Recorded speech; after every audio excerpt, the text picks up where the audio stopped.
Welcome to bird media. నేను మీ పవన్ కృష్ణమూర్తి. ప్రముఖ evangelist, Praja Shanti party స్థాపకుడైనటువంటి doctor కే Paul సంచలనంగా ఒక సోషల్ మీడియా పోస్ట్ రిలీజ్ చేశారు.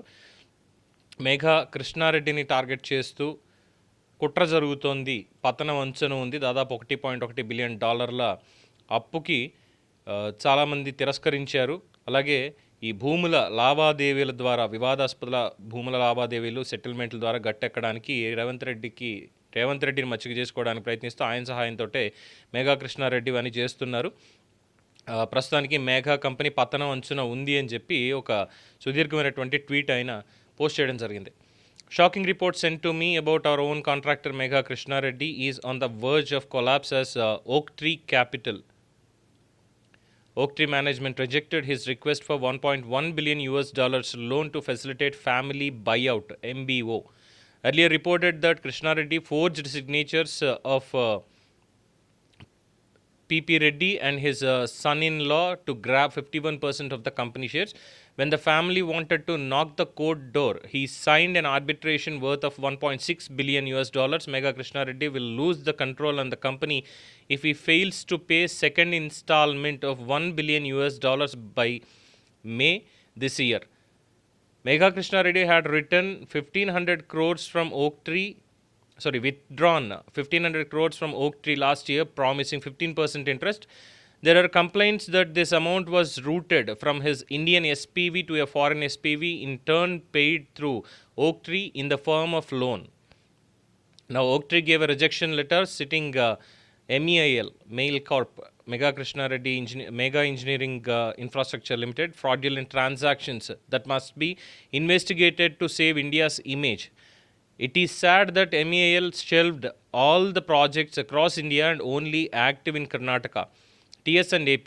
While Delhi BJP heads denied an appointment, Megha Krishnareddy is banking on retired officials like MGVK and VVL to bail him out from agencies.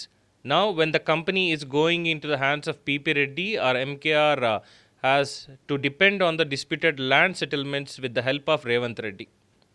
ఇది ఆయన వేసినటువంటి tweet. అంటే ఏంటంటే మొత్తం forgery చేసినటువంటి సంతకాలు, డాక్యుమెంట్స్ తోటి 51% షేర్ని మొత్తం అంతా ఆయన ఆధీనంలోకి తీసుకోవడానికి చూశారు అని.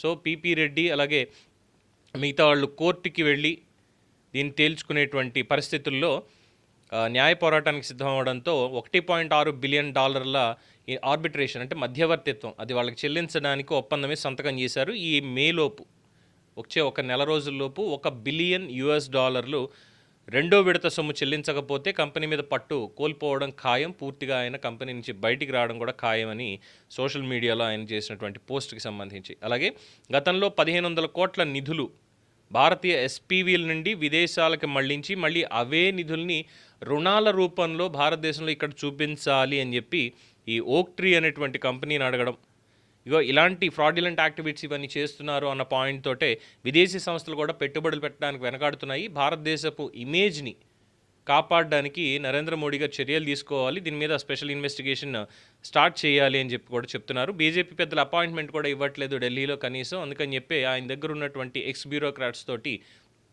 ఏజెన్సీస్ నుంచి ఎలాగ బయట పడాలి అనే దాని మీద మంతనాలు చేస్తున్నారు అని చెప్పి చెప్తున్నారు. సో ఆంధ్రప్రదేశ్, తెలంగాణ అలాగే కర్ణాటకలో మాత్రమే ఈ ప్రాజెక్ట్స్ చేస్తూ భారతదేశ వ్యాప్తంగా ఉన్నటువంటి ప్రాజెక్టులన్నింటినీ కూడా వదులుకున్నారు, వాళ్ళు చేయడం లేదు. ఇది కూడా ఒక కారణం అని చెప్పి చెప్తున్నారు. అట్ ద సేమ్ టైం గతంలో national highways authority of India వాళ్ళు మెగా కంపెనీ మీద విధించినటువంటి 1 year బ్యాన్, టెండర్లో పాల్గొనకుండా ఉన్నటువంటిది, అలాగే అమరావతి పనుల్లో జరుగుతున్నటువంటి జాప్యం, ఇవన్నీ మొన్న మధ్య మాట్లాడినప్పుడు 100 కోట్ల రూపాయలకి పరువు నష్టం దావా పంపించారు మెయిల్ వాళ్ళు. ఆ పంపించినటువంటి పాయింట్ని చూస్తే కే పాల్ చేసినటువంటి ఆరోపణలు ఇవన్నీ కూడా సమంజసమేనేమో, నిజంగానే అలాగే జరిగిందేమో అనేటువంటి అభిప్రాయాన్ని చాలామంది వ్యక్తపరుస్తున్నారు.